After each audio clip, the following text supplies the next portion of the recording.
செய்தி. கோவாவில் கோவில் திருவிழாவில் ஏற்பட்ட கூட்ட நெரிசலில் 6 பேர் உயிரிழந்திருக்கிறார்கள். கூட்ட நெரிசலில் சிக்கி 30க்கும் மேற்பட்டோர் காயமடைந்திருக்கிறார்கள். அண்மை செய்தியாக பார்த்து வருகிறோம். விவரங்களை செய்தியாளர் டெல்லியிலிருந்து ரமேஷ்குமார் வழங்கிட கேட்கலாம். ரமேஷ்குமார் வணக்கம். தற்போது இந்த விபத்திற்கான காரணம் என்ன, மேலும் சேத விவரங்கள் என்னென்ன?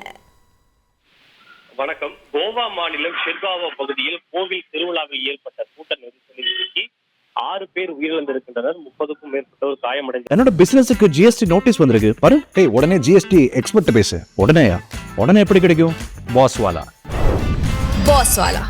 பி தி பாஸ் இருக்கின்றனர். கோவா மாநிலத்தில் ஷிர்காவோ கிராமத்தில் ஆண்டுதோறும் லைரை என்ற அம்மனுக்கு வெகு விமர்சையாக திருவிழா நடைபெறும். ஆண்டுதோறும் ஏப்ரல் மற்றும் மே மாதங்களில் லைரை தேவிக்கு திருவிழா நடைபெறுவது வழக்கம். இந்த ஆண்டு 5 நாட்கள் நடைபெறக்கூடிய திருவிழா என்பது நேற்று தொடங்கியது. இதில் ஆயிரக்கணக்கான பக்தர்கள் பங்கேற்றனர். ஒவ்வொரு ஆண்டும் நடைபெறக்கூடிய இந்த கோவில் திருவிழாவில் கோவா மட்டுமின்றி அண்டை மாநிலங்களான மகாராஷ்டிரா மற்றும் கர்நாடகா ஆகிய மாநிலங்களில் இருந்தும் ஆயிரக்கணக்கான பக்தர்கள் பங்கேற்பது வழக்கம். இந்த கோவிலுடைய மிக முக்கியமான ஒரு முக்கிய அம்சம் இந்த கோவிலில் நடைபெறக்கூடிய தீமிதி திருவிழா என்பது மிக பிரசித்தி பெற்றது.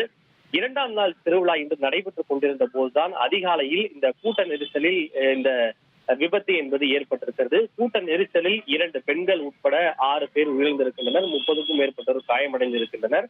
காயமடைந்தவர்கள் ஜிஎம்சி மற்றும் வடக்கு கோவா மருத்துவமனையிலே சிகிச்சைக்காக அனுமதிக்கப்பட்டுள்ளனர். சிறிய அளவில் காயமடைந்தவர்களுக்கு அங்கேயே உடனடியாக முதலுதவி என்பது வழங்கப்பட்டிருக்கின்றது. காயமடைந்தவர்களை கோவா மாநில முதல்வர் பிரமோத் சாவந்த் மருத்துவமனைக்கு நேரில் சென்று பார்வையிட்டு ஆறுதலை வழங்கியிருக்கின்றார். கோவில் திருவிழாவில் ஏற்பட்ட இந்த அசம்பாவிதம் அந்த பகுதியில் பெரும் பரபரப்பை ஏற்படுத்தியிருக்கிறது. உங்களுடைய தகவல்களுக்கு நன்றி ரமேஷ்குமார்.